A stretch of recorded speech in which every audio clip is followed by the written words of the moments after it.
Bueno, chicos, empezamos, ¿vale? Perdonad. Bueno, vimos el otro día, empezamos el tema de enzimas, ¿vale? Entonces, en 3 minutillos 4 vamos a recordar un poco qué es lo que vimos, ¿vale? ¿Alguien se acuerda de lo que vimos el otro día? ¿Perdón? Sí, enzimas. Vimos varios conceptillos, ¿vale? ¿Cuáles son los conceptillos que vimos el otro día? Energía de activación, Ángel. ¿Qué era la energía de activación? Es una energía inicial que hay que aplicar a los sustratos, ¿no? Para que se tenga lugar la reacción y se transforme en el producto. ¿Qué hace un catalizador con esa energía? Disminuirla, ¿verdad? Y al disminuirla, la reacción tiene lugar de una manera más rápida. Por eso los catalizadores aceleran las reacciones químicas, ¿de acuerdo? ¿Y qué es una enzima?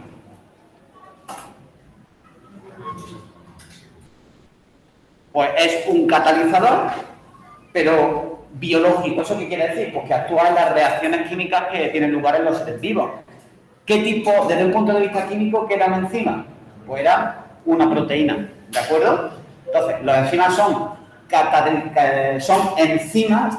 son proteínas con función biocatalizadora. Acelera la velocidad de las reacciones disminuyendo su energía de activación. ¿Ok? Todo eso es lo que estuvimos viendo el otro día. Luego estuvimos hablando un poquito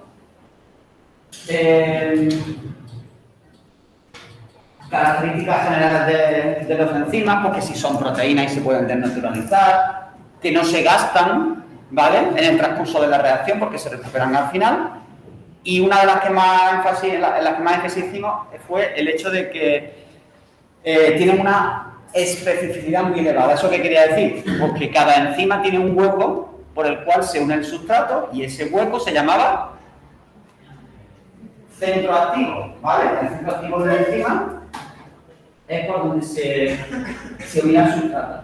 Hablamos también de los cofactores que tienen la mayor parte de los enzimas, porque son holoenzimas, esos cofactores que pueden ser de distintos tipos. Uno de ellos eran coenzimas, ¿vale?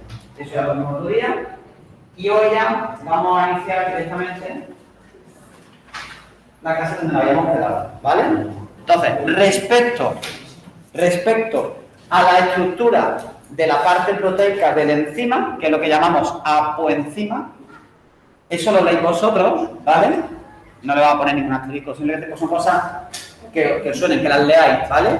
Fijaros que en la parte proteica de la enzima podemos diferenciar varios tipos de aminoácidos, ¿vale? Fijaros, aminoácidos estructurales. ¿Qué son los aminoácidos estructurales? Pues son aminoácidos que sientan las bases desde un punto de vista estructural, es decir, le dan forma a la enzima, ¿de acuerdo? Pero luego hay otros dos aminoácidos con función más noble, dos tipos de aminoácidos que son de unión y catalíticos. ¿Qué significa aminoácidos de unión? Que participan en la unión con el sustrato, y los catalíticos que harán hacer la reacción, ¿de acuerdo? Entonces eso lo veis, yo no tengo ningún problema. La coenzima no es asterisco. Sí, coenzimas hay que saber definir lo que es coenzima. Asterisco, sí. Las características las leáis, Paula. Pero no pongáis no, simplemente que las leáis, que sepáis en general que los coenzimas transportan grupos químicos que pueden ser asterisco. En la definición de coenzima hay que saber definir coenzimas perfectamente, ¿vale? Era un cofactor, pero orgánico, ¿vale? Es algo no proteico, pero orgánico, que se une mediante enlaces débiles a la apoenzima, ¿de acuerdo? O las leéis, Daniela, pues sí, eso lo dimos otro día. O las leéis, ¿vale? A ver, aquí en esta, ¿qué página es esta, chicos? En la 15, 5, gracias. La página 5, cuando hablamos de la desnaturalización, por favor, todo lo que vimos de la desnaturalización con las proteínas es aplicable en enzimas, ¿de acuerdo? Entonces, hay que tener muy claro qué consecuencias tiene para la enzima su desnaturalización, qué factores pueden provocarlo, etcétera, etcétera. ¿Ok? Entonces, eso no entro más en detalle porque eso ya sabéis perfectamente lo que implica una desnaturalización, ¿vale? Y entramos ya un poquito en materia, revisando un poco lo que es el mecanismo de acción. Muy fácil, ¿vale? El asterisco.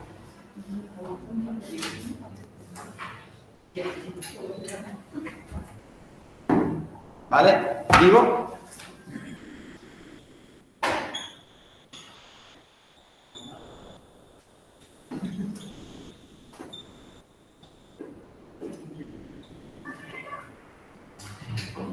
A ver, chicos, esto ya lo hemos comentado y sabéis de qué va. Es decir, si nos preguntan el mecanismo, asterisco, no lo he dicho. Si nos preguntan el mecanismo de acción enzimática, pues simplemente se trata de comentar qué es y cómo actúan las enzimas. Qué es lo que hacen y cómo actúan. Entonces, ya os pregunto a vosotros, de manera genérica, ¿qué es lo que sabéis que hace una enzima? ¿Qué hace una enzima en una reacción? Exacto. Mira cómo lo voy a representar. Acelera la velocidad disminuyendo la energía de activación. ¿Ok?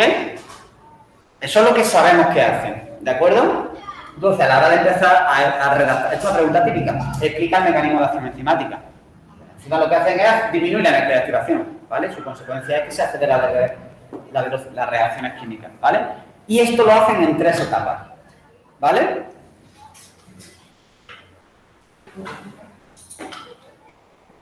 Esto lo hacen en 3 etapas. ¿Qué es lo que ocurre en la primera etapa? Pensad. ¿Os acordáis que hacía la enzima primero? ¿A quién se tiene que unir? Al sustrato, ¿verdad?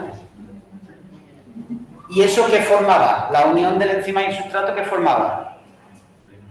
Un complejo enzima-sustrato, que es el momento en el cual está teniendo lugar la reacción, ¿verdad? Y luego, finalmente, ¿qué se libera? El enzima y el producto o los productos, depende de la reacción. Pues estas son las 3 fases de las que vamos a hablar, ¿vale? O sea, que algo que ya conocéis. Entonces, ¿qué ocurre en la primera etapa? Mirad, ¿qué ocurre en la primera etapa? Lo que ocurre es la unión entre la enzima y el sustrato, ¿de acuerdo? ¿Qué aspectos tenemos que resaltar de esta unión? Porque es una unión específica, es decir, hay especificidad. ¿Por qué hay especificidad? Esto ya lo hemos comentado. Porque la enzima no se puede unir al sustrato, no se puede unir una enzima a un sustrato. Tiene que ser, a ver, que tiene cada enzima tiene su sustrato. ¿Por qué? Porque tiene una forma específica. Exacto. El enzima tiene un lugar por el que se une el sustrato y el sustrato encaja en ese lugar, ¿de acuerdo? ¿Por qué encaja? Pues porque es complementariamente, espacialmente complementaria, ¿ok? ¿Cómo se llama ese lugar de unión? Centro activo, ¿vale? Bueno, pues esa especificidad se ha explicado pues, de 2 maneras, ¿vale? Entonces, hay 2 teorías que explican esa especificidad.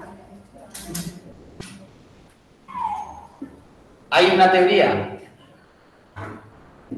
que se llama así, teoría de la llave y cerradura. Nada más que llave y cerradura ya podéis deducir, intuir de qué va a hablar, ¿verdad? Fijaros, ¿se entiende esa imagen? Estamos en página 6, ¿verdad?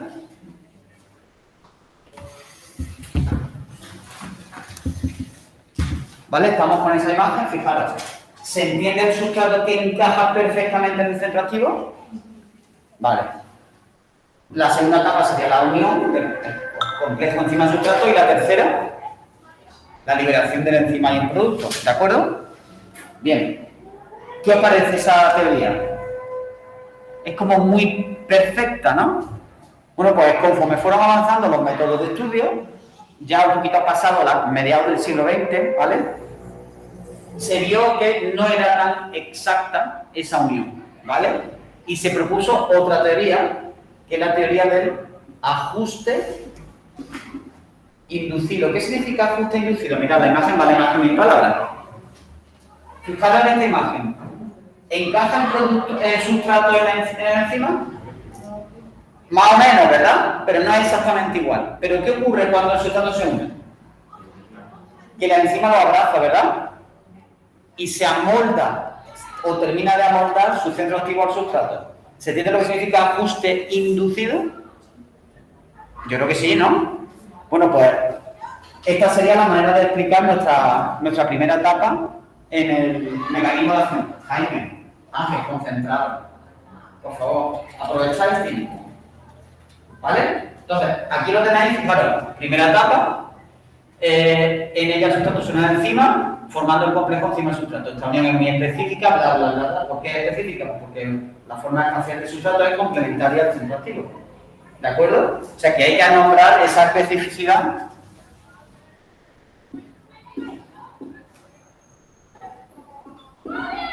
que radica en el centro activo. ¿De acuerdo?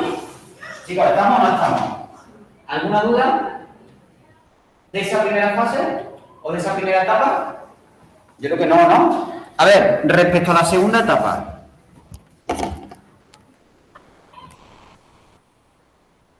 ¿Qué es lo que pasa en esta segunda etapa? Muy fácil. ¿Qué tiene lugar en esta segunda etapa? Tiene lugar la reacción. ¿De acuerdo? Pues simplemente decimos eso. Tiene lugar la reacción catalítica. Es cuando ocurre, una vez que está formado el complejo activo. ¿El complejo activo qué es? Pues el complejo enzima-sustrato, ¿de acuerdo? ¿Ok? ¿Alguna duda? Dime, Paula o Dani. Dime. Además, ¿qué me estaba hablando a mí? Una vez más, el complejo intermedio o complejo activo se lleva a cabo la reacción. Y decime qué ocurrirá en la tercera etapa.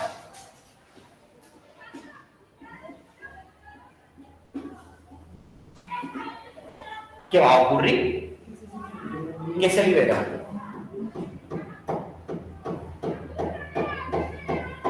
El enzima y los productos o el producto, según sea la reacción. ¿De acuerdo? Entonces, yo creo que una pregunta que es fácil de abordar, no tenemos que complicarnos demasiado y no es difícil, ¿no?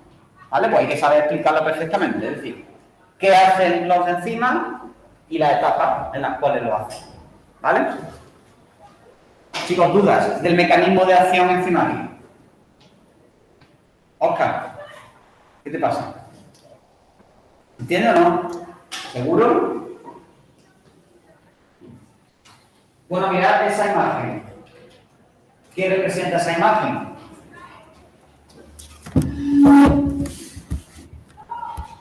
¿Qué representa esa imagen? Si ponen una pregunta, que de hecho creo que es una pregunta. ¿El qué?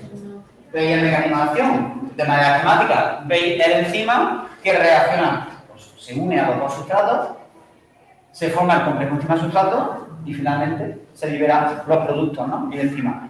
Oscar, ¿en qué ha consistido esta reacción? No. ¿En qué consiste no el mecanismo, sino en qué ha consistido la reacción? Tiene los dos sustratos y los productos. ¿En qué ha consistido? ¿En la separación? No, la enzima. Eso no es la reacción. ¿En qué se ha transformado el sustrato para convertirse en producto?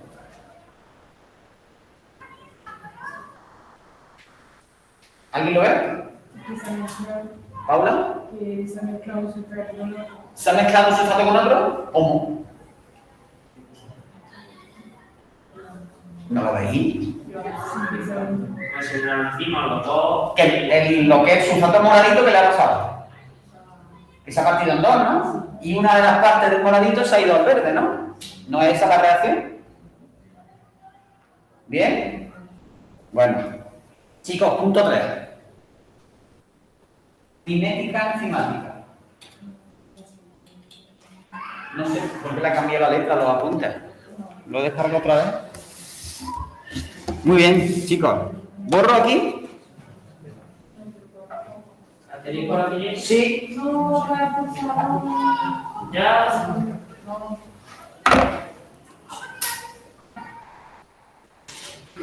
Ahí.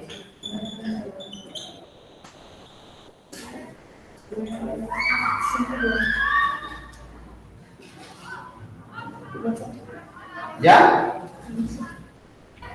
Daniela, ¿ya? No, no, no.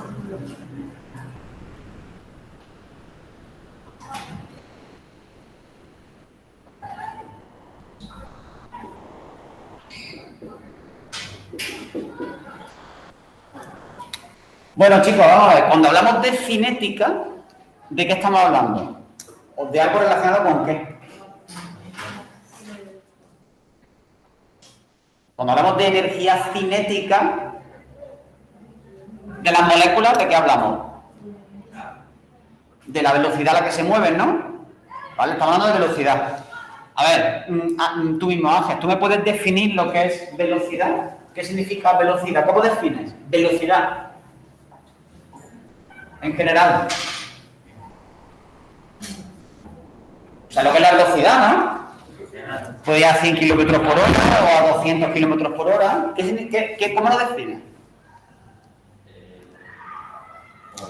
El aumento del movimiento. El aumento del movimiento. O sea, esto es aumento del movimiento de velocidad, ¿no? Sí. No.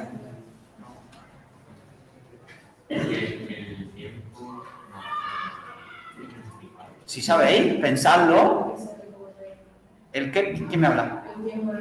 El tiempo en el que se recorre una distancia. No me gusta. Eso es tiempo, no es velocidad. Pero sí, es verdad, porque si 1.000 km/h, tiempo. Es que no es lo mismo que ha dicho Daniela. ¿Qué tiempo tardo en llegar yo aquí de aquí a la mota? 10 minutos. Es un tiempo, no es velocidad, es tiempo. ¿Cómo dice Ángel?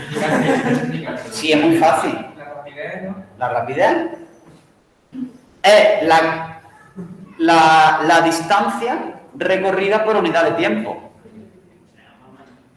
Joder, es difícil. La distancia recorrida por unidad de tiempo, si yo esa distancia la recorro en más tiempo o en menos tiempo, pues iré más lento o más rápido, ¿no?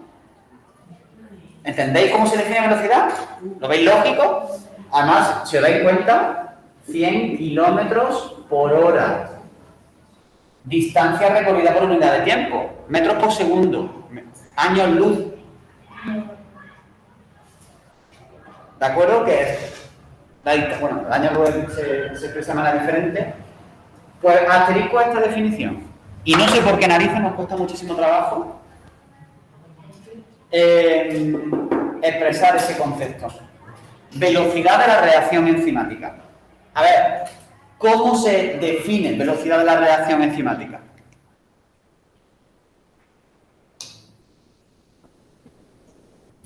Distancia recorrida por unidad de tiempo no va a ser, ¿no?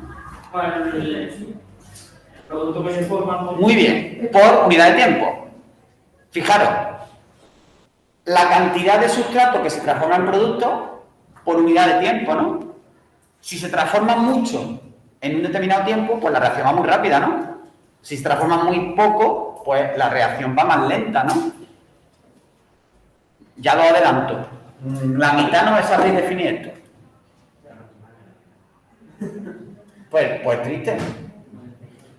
Que es una cosa que es un concepto que yo creo que es fácil de deducir sin tener que estudiar, pero bueno, cantidad del sustrato que se transforma en producto por unidad de tiempo.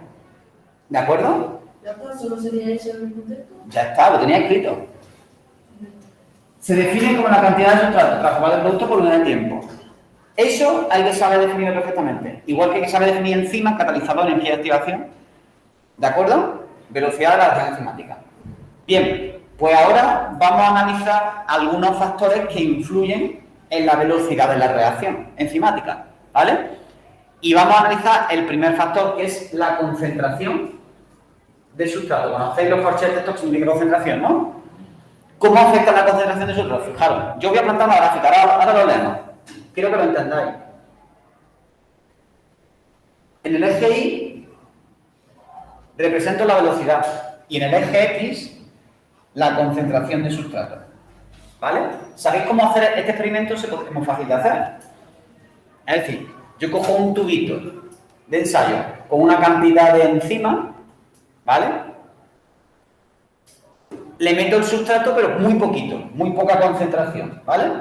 Cerca del cero, ¿no? Muy poquito. Y mido cuánto tarda en transformarse en producto. Me dice, 1 segundo. Pues digo, lo que sea, ¿no? Y calculo la velocidad, ¿no? Tantos sustratos por unidad de tiempo. Ahora le añado más sustrato. El doble de sustrato. ¿Qué creéis? ¿Que va a ir más rápido o más lento?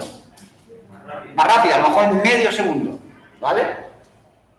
Y así voy haciendo mi gráfica y me va a salir algo así. ¿Vale? Que yo directamente...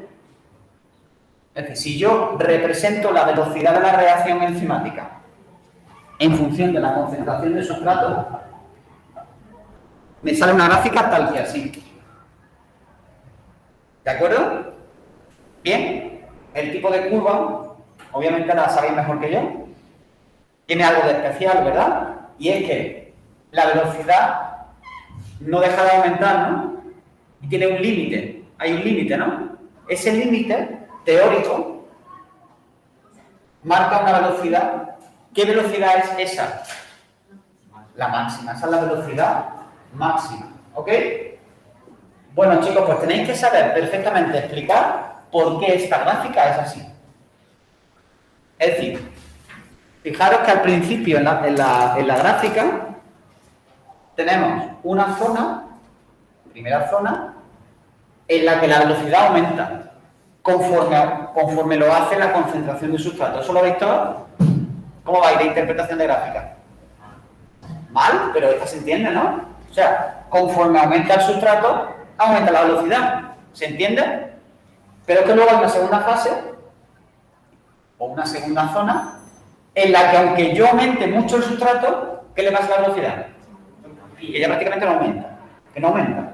O hay que saber explicar esto y esto. Hay que saber explicar por qué ocurren estas dos cosas.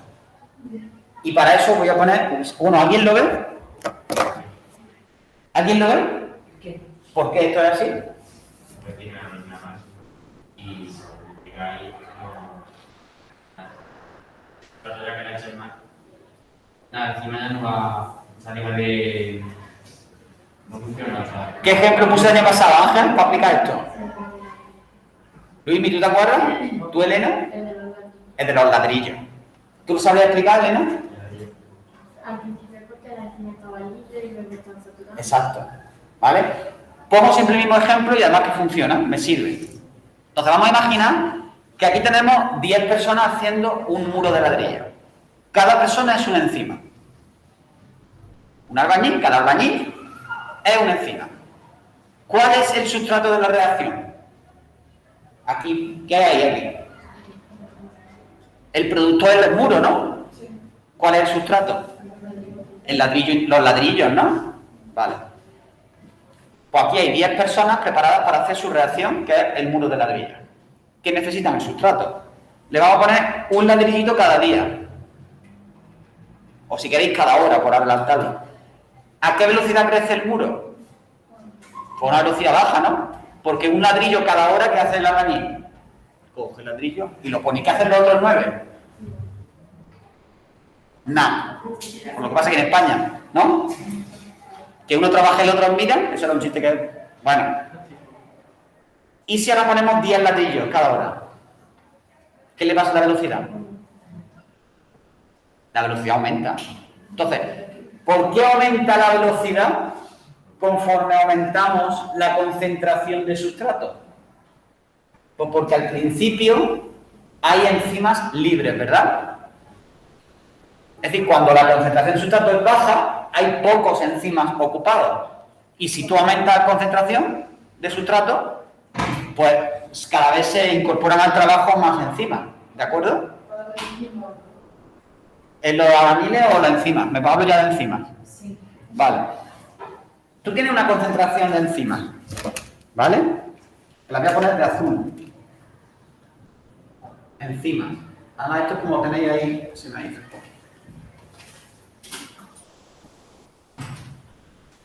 Tiene un montón de enzimas. Y ahora, en negro el sustrato. ¿Cuántos enzimas hay ocupados? 3, he puesto 3. ¿Y los otros qué pasa con ellos? Que están libres. Y si yo le meto más sustrato, ¿qué pasa? Pues hay opción de que acelere la reacción, ¿verdad? El muro crece más rápido si tú le traes más ladrillo a los albañiles. Ahora, llega un momento que por mucho sustrato, voy a poner la enzima en azul, por mucho sustrato que tú tengas, que tú añadas, ¿no ves? Ya hay sustrato. Todas las enzimas están ocupadas. Por lo tanto, ya no va a ir más rápida la reacción. ¿Vale? Entonces, esa es la explicación. Es decir, tenemos una primera parte de la gráfica donde la velocidad aumenta porque hay enzimas libres. Segunda zona, la velocidad ya no aumenta porque los enzimas están ocupados. ¿Qué es lo que decimos? En cinética enzimática, las enzimas están saturadas. ¿Qué quiere decir eso? Que están a tope, que están ladrillo, muro, ladrillo, muro, ladrillo, muro, no puedo poner más. ¿Vale? Más rápido de lo que estoy poniendo. ¿Ok? ¿Se entiende? Vamos a hacer ahora... Vamos a leer un poquito los apuntes donde tenemos todo eso, a ver si se entiende. ¿Vale? Entonces, en la gráfica, bueno, primero, mirad la gráfica. ¿Se entiende la gráfica? Vamos a ver lo que yo intento representar. Veis que aquí hay enzimas libres de color verde y hay otras enzimas que están unidos al sustrato. Pero como hay enzimas libres, si yo aumento el sustrato, pueden actuar y por eso la velocidad aumenta. ¿Qué pasa allí? Que están libres, perdón, que están saturadas todas las enzimas. Entonces, da igual cuánto sustrato aumentas, que ya no va a aumentar más la velocidad. ¿Vale? La explicación que tenemos que saber explicar. Dos zonas, primera zona, la que aumenta la concentración de sustrato, aumenta de forma proporcional la velocidad, ¿vale? Y la causa es de que hay enzimas libres, ¿ok? Segunda zona, la que la velocidad ya no aumenta, ¿vale? Hemos alcanzado la velocidad máxima. Esto se debe a que la concentración de enzima es constante y actúa como un factor limitante, ya que en el momento todas las enzimas se encuentran unidas al sustrato, la enzima está saturada, ¿ok? Y se ha alcanzado ya la velocidad máxima. Me voy a volver al muro. ¿Cómo hago yo para que el muro vaya más rápido? Si ya está todo, hay mucho sustrato, pero quiero que vaya más rápido. Más albañiles. ¿Eso podría hacerse? ¿Qué pasaría en la gráfica? Tenéis un hueco aquí.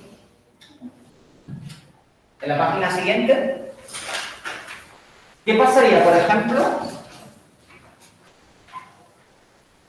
si en este punto señalado con la flecha yo añado más enzima? ¿Qué ocurriría?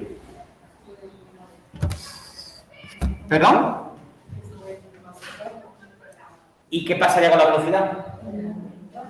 Que haría algo así, ¿verdad? ¿O no? Volvería a aumentar, pero volvería a alcanzar una velocidad máxima con ese número de enzimas. Chicos, ¿me entendéis? Pues esa gráfica añadida me gustaría que la tuvierais ahí, ¿vale? Como recordatorio. Son dos factores que influyen en la velocidad, la concentración del sustrato y, obviamente, la concentración de enzimas. Y la concentración del sustrato es la gráfica que hemos hecho nosotros al principio y luego el detalle, para el razonamiento, que lo tengáis claro, de que se puede aumentar también la concentración de enzimas. Que sepamos un poco cómo meterle mano a eso, ¿no? Es una pregunta. ¿Bien? ¿Cómo vais? ¿Mal? Ah.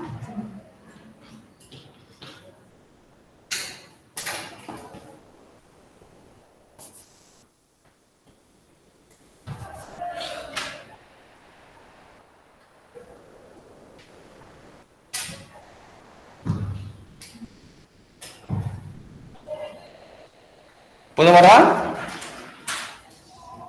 Venga, borro. Bueno, pues asterisco a todo esto, ¿eh?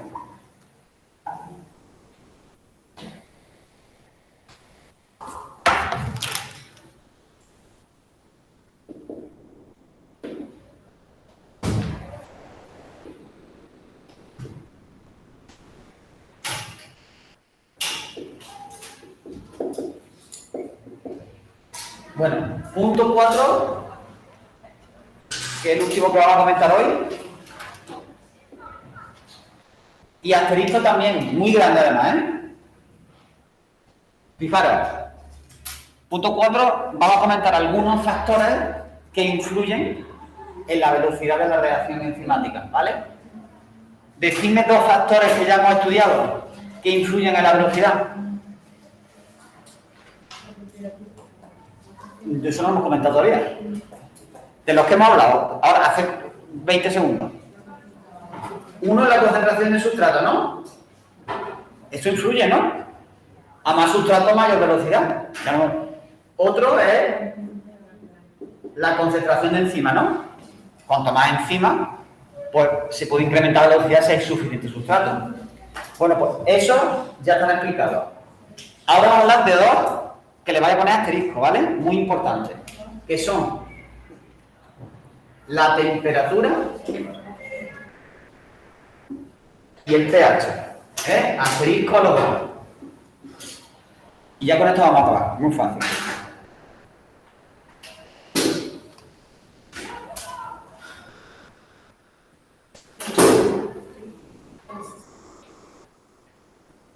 Chicos, hay que saber explicar perfectamente cómo afecta la temperatura a la reacción enzimática y cómo afecta el pH a la reacción enzimática, ¿vale?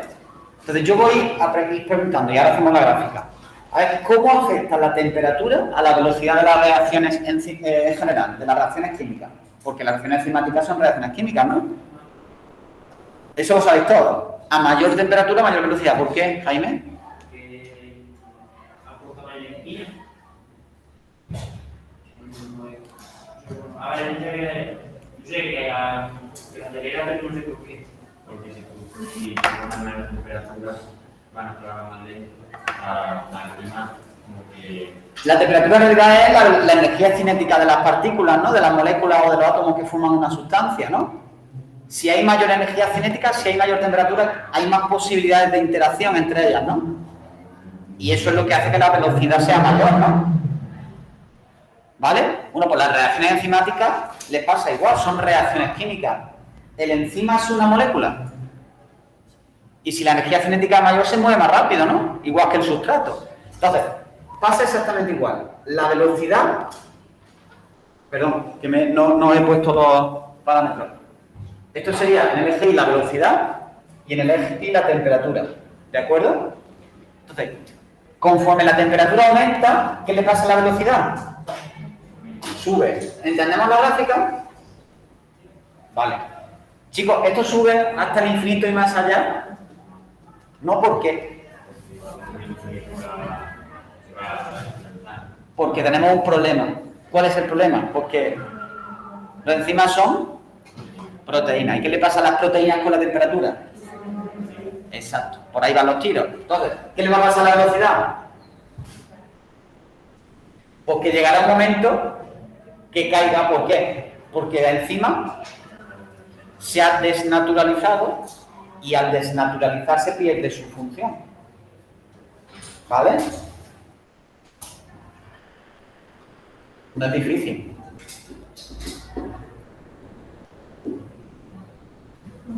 ¿De acuerdo? Pregunto, ¿en esta gráfica veis una velocidad máxima?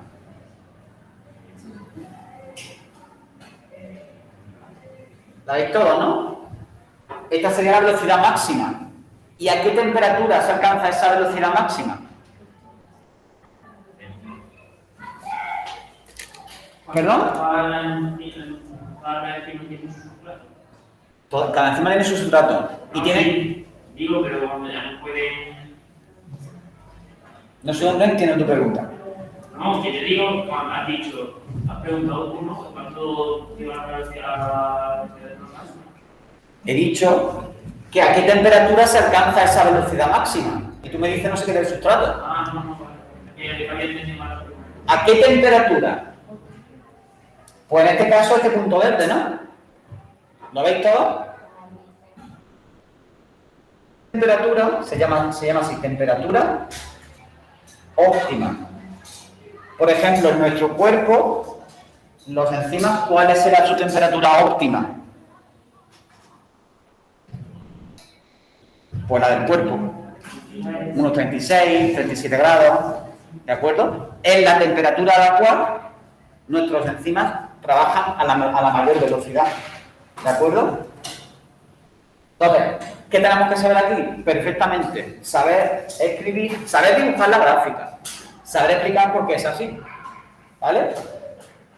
Repito, al principio, la velocidad aumenta con la temperatura, como en cualquier reacción química, hasta un punto en el cual la velocidad cae debido a ¿qué? A la desnaturalización de la enzima, que es una proteína, ¿ok? ¿Le echamos un vistacillo a la punta? A ver si se entiende lo que viene aquí. A ver, las reacciones catalizadas por enzimas siguen la regla general por la que conforme aumenta la temperatura se produce un incremento de la velocidad, ¿vale?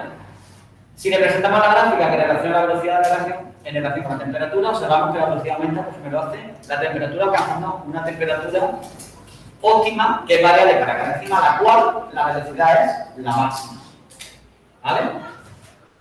A temperaturas bajas, pues las enzimas están, pues eso, como rígidas, ¿de acuerdo? Como cualquier molécula a baja temperatura, entonces la reacción va muy lenta.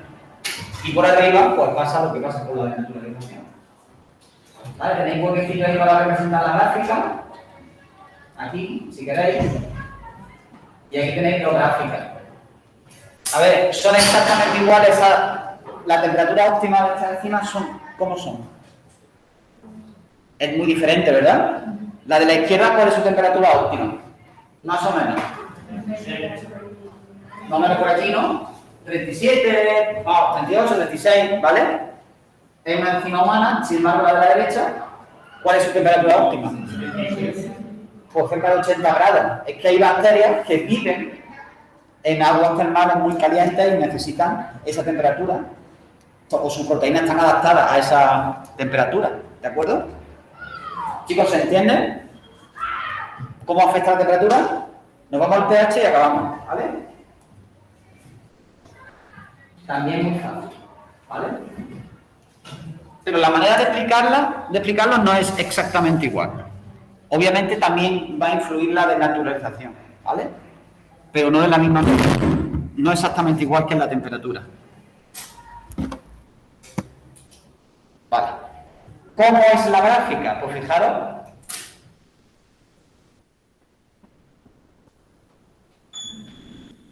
¿Son iguales las dos gráficas? Miradla bien. No sé esto cómo se ve aquí. Vale. Esta es simétrica, ¿vale? La del pH, la estoy dibujando simétrica. La de temperatura no es simétrica, por favor, seáis exquisitos con esto. ¿Vale? ¿Veis que cae bruscamente la velocidad? En este caso, ¿cómo empezamos a explicar? ¿Cómo afecta el pH? Venga, a ver esas mentes pensantes. Si es más ácido,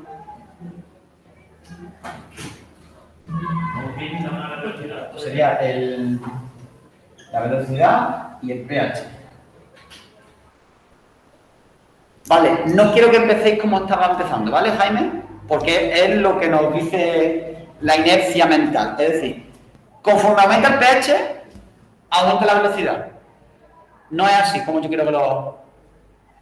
Es más, yo quiero que veáis, vamos a empezar si queréis por la velocidad máxima. ¿A qué pH se alcanza la velocidad máxima? pH, ¿cómo se llama ese pH? pH óptimo. A partir de ahí. Es decir, hay un pH al cual la velocidad de la enzima es máxima, ¿no?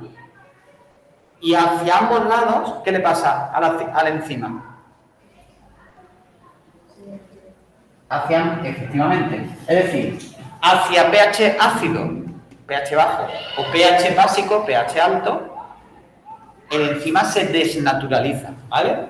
Entonces, por un lado se desnaturaliza y por otro lado también. ¿Y qué ocurre cuando se denaturaliza? Pierde estructura, pierde función y la velocidad cae. ¿Entendéis? No es como la temperatura, que aquí la temperatura sube por un motivo, pero no es este motivo. Aquí es al revés. Aquí se pierde velocidad por denaturalización. Dime.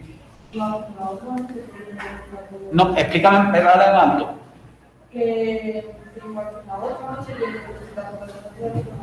Pero tú aquí está aumentando la velocidad con el pH porque nos estamos acercando al pH óptimo. Entonces yo quiero que lo expliquemos de esa manera. Cada enzima tiene unos márgenes de pH, ¿veis que son unos márgenes de pH? Dentro de los cuales el enzima es activo. Fuera de esos márgenes, ¿qué pasa? Porque la enzima se denaturaliza y pierde su función y la velocidad cae. ¿Sí? Le hemos puesto asterisco, temperatura y pH. Vale. A ver, chiquitos, ¿se entiende o no se entiende? Ahí tenéis dos gráficas distintas. ¿Por qué son diferentes? ¿En qué se diferencian esas dos gráficas?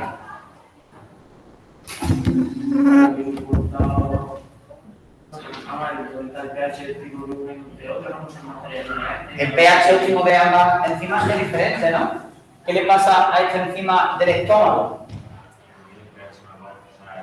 El pH óptimo es muy ácido, en torno a 2, ¿vale? ¿Qué pH hay en el estómago? Con el ácido clorhídrico del jugo gástrico, el pH es muy ácido, ¿no? Y esta enzima, por ejemplo, es todo lo contrario. Su pH óptimo es básico, es una enzima del intestino. Sabéis que a partir del duodeno, el jugo pancreático llega al carbonato y hace que suba el pH, ¿vale? Para proteger las mucosas del intestino. Chicos, ¿se entiende? ¿Vale? ¿Seguro? Bueno, pues ya hemos acabado lo que yo quería ver hoy. ¿Queréis que hagamos algunas actividades?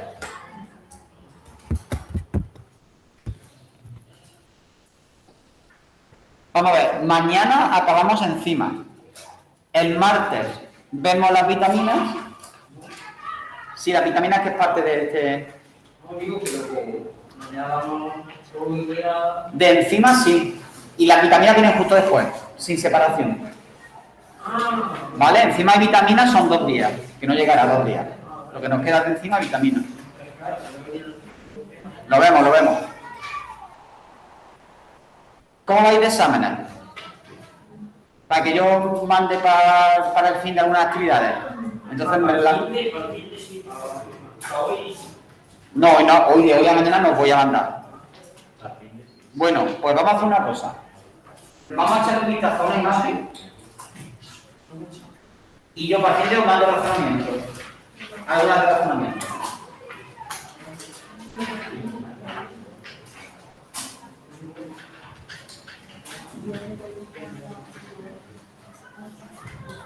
¿Vale? Hacemos esa de razonamiento que es la 9. Vosotros seréis a lo mejor la 8. La 8. ¿Vale? Venga. Ahora mismo. Y ya nos despedimos. Muy amigablemente. Dice, la siguiente curva se representa una cinética estática mostrando la velocidad de reacción respecto a la cantidad de sustrato con una concentración enzima constante. ¿De qué manera? Bueno, primero, ¿se entiende la gráfica? ¿Me suena de algo la gráfica? ¿Ismael, te suena de algo? Es la gráfica que hemos visto antes, ¿no? La variación de la velocidad en función de la concentración de sustrato. Además que tú lo estás diciendo. Con enzima constante, o sea, todo perfecto. Mirad la pregunta. ¿De qué manera se vería afectada la curva si se introdujese más enzima en el punto indicado por la flecha? En ese punto volvería a hacer una curva, ¿no? Una subida y una estabilización hasta que ese exceso de enzima esté saturado. ¿Se entiende la pregunta? Vale. El apartado B no lo podemos hacer todavía. ¿Ok? El apartado B no lo podemos hacer.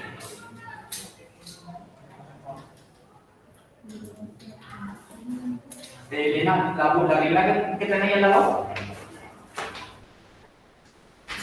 Vale, entonces, la 1 no la tenéis.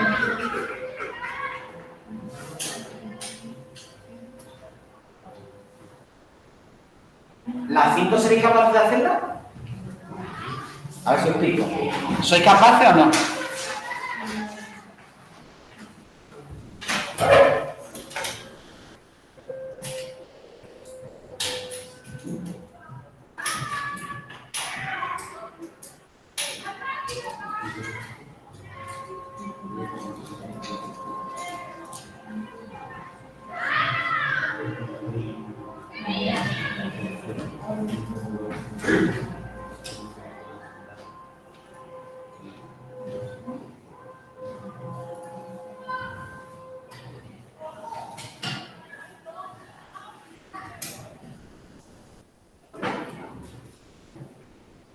A ver, ¿qué tal?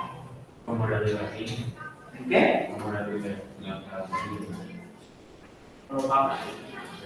La 5 dice, la polifenoloxidasa es una enzima capaz de oxidar los polifenoles en presencia de oxígeno, siendo responsable del bardeamiento, oscurecimiento que sufren los frutos, como la manzana a los pocos minutos de haberlos cortado. ¿Sabéis lo que es, no? De la manzana se ve que se oscurece, ¿no? Hay una enzima, que se llama así, con ese nombre raro, que oxida los polifenoles. Claro, necesita los polifenoles y oxígeno, ¿no? Vale. Este bardeamiento se puede evitar de tres maneras, reduciendo el acceso al oxígeno, hirviendo la manzana o echándole ácido, ¿no? Explicar por qué ocurre por qué evitamos el bardeamiento en cada uno de esos tres casos. A ver, explícate un poquillo. A ver, si vamos a quitar el oxígeno. ¿Qué pinta el oxígeno en esta reacción? Es sustrato, ¿no? No es producto el oxígeno, ¿no? ¿A qué velocidad va la reacción si tú bajas la concentración de oxígeno de un sustrato? Va lenta, por lo tanto no se puede oxidar los polifenoles y no se oscurece. ¿Entendéis? Vale, calentando la manzana a 100 grados. Aumentar para lo mismo que disminuye la velocidad porque aumenta demasiado y se desnaturaliza. Exacto. Encima lo que hacemos es desnaturalizarlo, por lo tanto no puede hacer la función. Y no se oscurece la manzana. ¿Y si le echo ácido? La misma explicación. Chicos, este tipo de razonamientos son muy... ¿Vale? Claro, si le echas ácido clorhídrico, hombre, puede echar limón. Que no es un ácido tampoco muy fuerte. Si lo bañas en ácido sulfúrico tampoco se va a oscurecer, pero...